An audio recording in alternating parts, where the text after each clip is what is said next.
जय श्री राधे। जय श्री सत्य सनातन धर्म की। सरस्वती का नंदा नाम पढ़ने का इतिहास और उसका महत्व। सूत जी कहते हैं, सुनकर देवव्रत भीष्म ने पड़ोसी से पूछा, ब्राह्मण सरिताओं में श्रेष्ठ नंदा कोई दूसरी नदी तो नहीं है? मेरे मन में इस बात को लेकर बड़ा कौतूहल हो रहा है कि सरस्वती का नाम नंदा कैसे पड़ गया। जिस प्रकार और जिस कारण से वह नंदा नाम से प्रसिद्ध हुई, उसे बताने की कृपा कीजिए।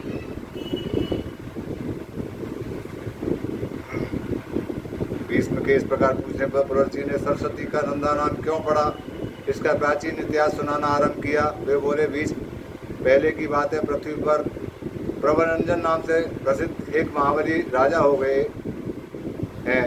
एक दिन वे उस वन में मृगों का शिकार खेल रहे थे। उन्होंने देखा एक झाड़ी के पीछे मृगी खड़ी है। वह राजा के ठीक सामने पड़ती थी। प्रवंजन ने अत्यंत तीक्ष्ण वार चलाकर मृगी को बीन डाला। हाथ हरिणी ने चकित होकर चारों ओर दृष्टिपात किया। फिर हाथ में धनुष बाण धारण किए राजा को खड़ा देखकर वो बोली, वो मूढ़, यह तूने क्या किया?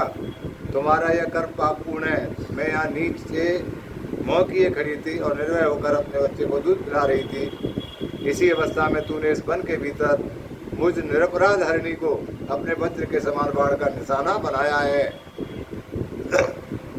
तेरी बुद्धि बड़ी खोटी है, इसलिए तू कच्चा मांस खाने वाले पशु की योनि में पड़ेगा। इस कष्ट का कीर्ण में वन में तू व्याघ्र हो जा। मृगी का यह साफ सुनकर सामने खड़े हुए राजा की संपूर्ण इंद्रियां व्याकुल उठी। वे हाथ जोड़कर बोले, कल्याणी, मैं नहीं जानता था कि तू बच्चे को दूध पिला रही है। अनजान में मैंने तेरा वध किया है, अतः मुझ पर प्रसन्न हो। मैं व्याघ्र योनि को त्याग कर पुनः मनुष्य शरीर को कब प्राप्त करूंगा? अपने इस सांप के उद्धार की अवधि तो बता दो। राजा के ऐसा कहने पर मृगी बोली, राजन, आज से 100 वर्ष बीतने पर यह नंदा नाम की एक गौ आएगी। उसके साथ तुम्हारा वार्तालाप होने पर उस सांप का अंत हो जाएगा। तो पुलस जी कहते हैं, मृगी के कथनानुसार राजा प्रवंजन व्याघ्र हो गए। जब व्याघ्र को उस वन में रहते 100 वर्ष हो गए, तब एक दिन वहाँ गौओं का एक बहुत बड़ा झुंड उपस्थित हुआ। वहाँ घास और जल की विशेष सुविधा थी। वही गौओं के आने में कारण हुई। आते ही गौओं के विश्राम के लिए बाड़ लगा दी गई। ग्वालों के रहने के लिए भी साधारण घर और स्थान की व्यवस्था की गई। गोचर भूमि तो वहाँ थी ही, सबका पड़ाव पड़ गया। वन के पास का स्थान गायों के लिए रवाने की भारी आवाज से गूंजने लगा।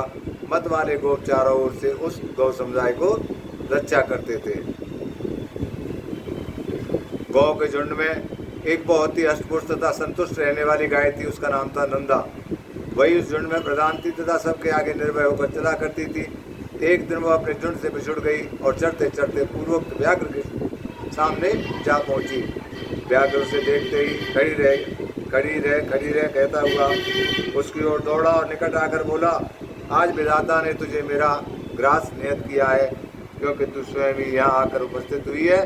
व्याघ्र का यह रोंगटे खड़े कर देने वाला निष्ठुर वचन सुनकर उस गाय को चंद्रमा के समान कांति वाले अपने सुंदर बछड़े की याद आने लगी। उसका गला भर आया।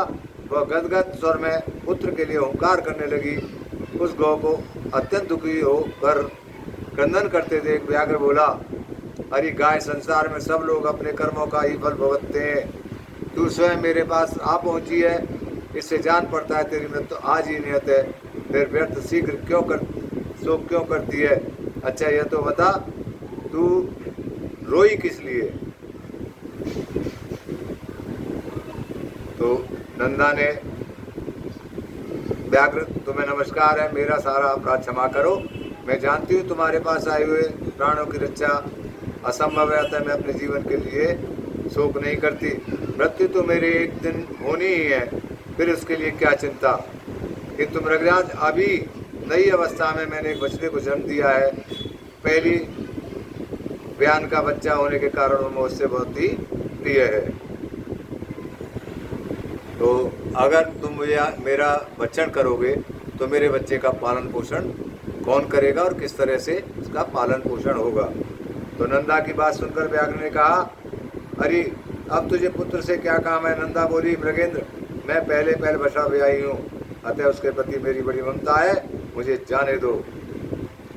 तो सखियों को, नन्हे बच्चों की रक्षा करने वाली ग्वालों और गोपियों तथा विशेषतः अपनी जन्मदाती माता को देखकर उन सब से विदा लेकर आ जाऊंगी।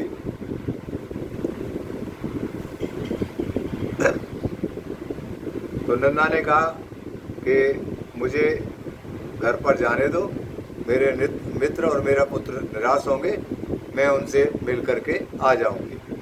तो नंदा की ये शब्दें सुनकर व्याघ्र को उस पर विश्वास हो गया।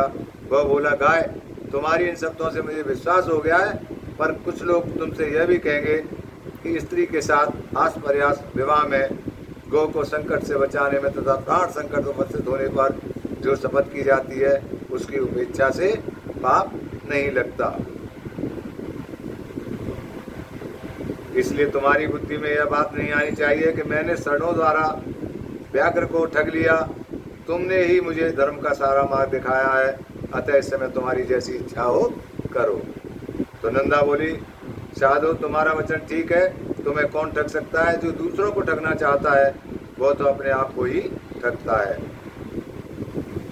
तो व्याघ्र ने नंदा को आज्ञा दी और कहा कि पुत्र वत्सले, अपने पुत्रों को देखो, दूध पिलाओ, उसका मस्तक चाटो तथा माता, भाई, सखी, स्वजन एवं बंधु बांधवों का दर्शन करके सत्य को आगे रखकर शीघ्र ही यहाँ लौट आओ। वह पुत्र वत्सला धेनु बड़ी सत्यवादिनी थी।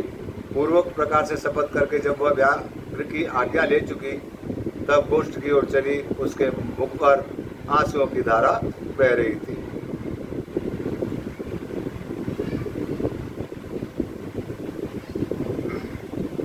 नदी के किनारे गोष्ठ पर पहुंचकर उसने सुना बछड़ा पुकार रहा है। आवाज कान में पड़ते ही वो उसकी ओर दौड़ी और निकट पहुंचकर नेत्रों से आंसू बहाने लगी।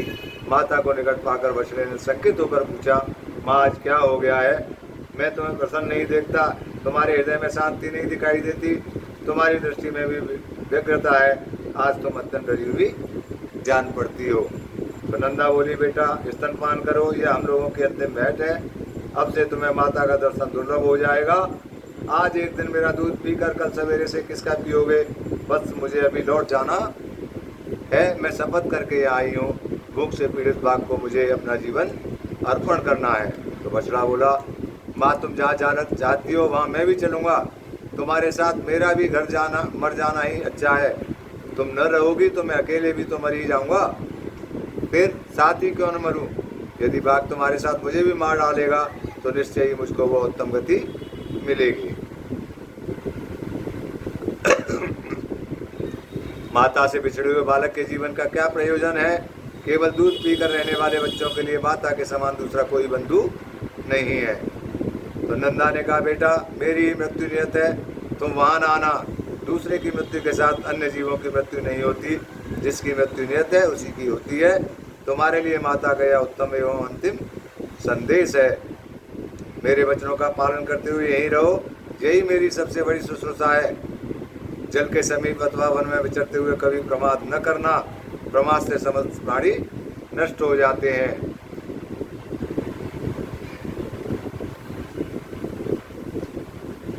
तो लोभ के कारण विद्वान पुरुष भी भयंकर पाप कर बैठता है।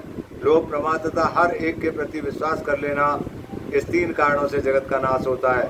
अतः इस तीनों दोषों का परित्याग करना चाहिए। बेटा, संपूर्ण शिकारों, जीवों से तथा मलेच्छ और चोर आदि के द्वारा संकट प्राप्त होने पर सदा प्रसन्न पूर्वक प्रयत्न पूर्वक अपने शरीर की रक्षा करना चाहिए। पाप योनि वाले पशु पक्षी अपने साथ एक स्थान पर निवास करते हों तो भी उनके विपरीत चित्त का सहसा पता नहीं लगता। तो इस प्रकार प्राणियों का समागम होता है। बेटा, तुम सोच छोड़कर मेरे वचनों का पालन करो। तो पुरुष जी कहते हैं, कहकर नंदा पुत्र का मस्तक सूंघकर उसे चाटने लगी और अत्यंत शोक के वशी वो दो दबाई हुई आंखों से बारंबार लंबी सांस लेने लगी। तदनंतर बारंबार पुत्र को निहार कर वह अपनी माता, सखियों तथा गोपियों के पास जाकर बोली, माता जी, मैं अपने झुंड के आगे चलती हुई चली जा रही थी, इतने में एक व्याघ्र मेरे पास आ पहुंचा।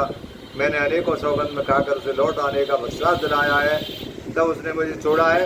मैं बेटे को देखने तथा आप लोगों से मिलने के लिए चली आई थी, अब फिर वहीं जा रही हूँ। माँ, मैंने अपने दुष्ट स्वभाव के कारण तुम्हारा जो जो अपराध किया हो वह सब क्षमा करना। अब अपने इस नाती को लड़का करके मानना। सखियों की ओर मुड़कर, प्यारी सखियों, मैंने जानकर या अनजान में यदि तुमसे कोई अप्रिय बात कही हो अथवा और कोई अपराध किया हो तो उसके लिए तुम सब मुझे क्षमा करना। मेरे बालक पर सदा क्षमा भाव रखना। मेरा बच्चा दीन, अनाथ और व्याकुल है, इसकी रक्षा करना। मैं तुम ही लोगों को इसे सौंप रही हूँ। अपने पुत्र की भांति इसका भी पोषण करना। अच्छा, क्षमा चाहती हूँ, मैं सत्य को अपना चुकी हूँ, अतः व्याघ्र के पास जाऊंगी। सखियों को मेरे लिए चिंता नहीं करनी चाहिए। तो नंदा की बात को सुनकर उनकी माता और सखियों ने और पुत्र ने कहा, ठीक है, आप जाइए, आप अपने धर्म का पालन कीजिए। तो जहाँ असत्य बोलने से प्राणियों की प्राण रक्षा होती है, वहाँ वह असत्य भी सत्य है और सत्य भी असत्य है। तो नंदा बोली, बहनों, दूसरों के प्राण बचाने के लिए मैं भी असत्य कह सकती हूँ, किंतु अपने लिए, अपने जीवन की रक्षा के लिए मैं किसी तरह झूठ नहीं बोल सकती। जीव अकेले ही गर्भ में आता है, अकेले ही मरता है और अकेले ही उसका पालन पोषण होता है तथा अकेले ही वह सुख दुख भोगता है। अतः मैं सदा सत्य ही बोलूँगी। सत्य पर ही संसार टिका हुआ है। धर्म की स्थिति भी सत्य में ही है। इसके कारण ही समुद्र अपनी मर्यादा का उल्लंघन नहीं करता। राजा बलि भगवान विष्णु को पृथ्वी देकर स्वयं पाताल में चले गए थे और छल से बांधे जाने पर भी सत्य ही डटे रहे। गिरिराज विंध्य अपने 100 शिखरों के साथ बढ़ते बढ़ते बहुत ऊंचे हो गए थे, यहाँ तक कि उन्होंने सूर्य का मार्ग भी रोक लिया था, किंतु सत्य में बन जाने के कारण ही वे महर्षि अगस्त्य के साथ किए गए अपने नियम को नहीं तोड़ पाए। तो संपूर्ण आश्रयों में सत्य का ही आश्रय श्रेष्ठ माना गया है। वह अत्यंत कठिन होने पर भी उसका पालन करना अपने हाथ में है। सत्य संपूर्ण जगत के लिए आभूषण रूप है। जिस सत्य का उच्चारण करके मरीच भी स्वर्ग में पहुंच जाता है, उसका परित्याग कैसे किया जा सकता है। तो सखी बोली, नंदे, तुम संपूर्ण देवताओं और देवताओं के द्वारा नमस्कार करने योग्य हो, क्योंकि तुम्हें परम सत्य का आश्रय लेकर अपने प्राणों का भी त्याग कर रही हो, जिनका त्याग बड़ा ही कठिन है। जिस नारी का चित्त कल्याण मार्ग में लगा हुआ है, उस पर कभी आपत्तियां नहीं आती। तो पुरुष जी कहते हैं, तदनंतर गोपियों से मिलकर तथा समस्त गौ समुदाय की परिक्रमा करके वहाँ के देवताओं और बच्चों से विदा ले नंदा वहाँ से चल पड़ी और उसने पृथ्वी, वरुण, अग्नि, वायु, चंद्रमा, 10 दिशाओं, 10 दिक्पाल, वन के वृक्ष, आकाश के नक्षत्र तथा ग्रह, इन सबको बारंबार प्रणाम करके कहा, इस वन में जो सिद्ध और वन देवता निवास करते हैं, वे वन में चलते हुए मेरे पुत्र को रक्षा करें। इस प्रकार पुत्र के स्नेह बहुत सी बातें कहकर नंदा वहाँ से प्रस्थित हुई।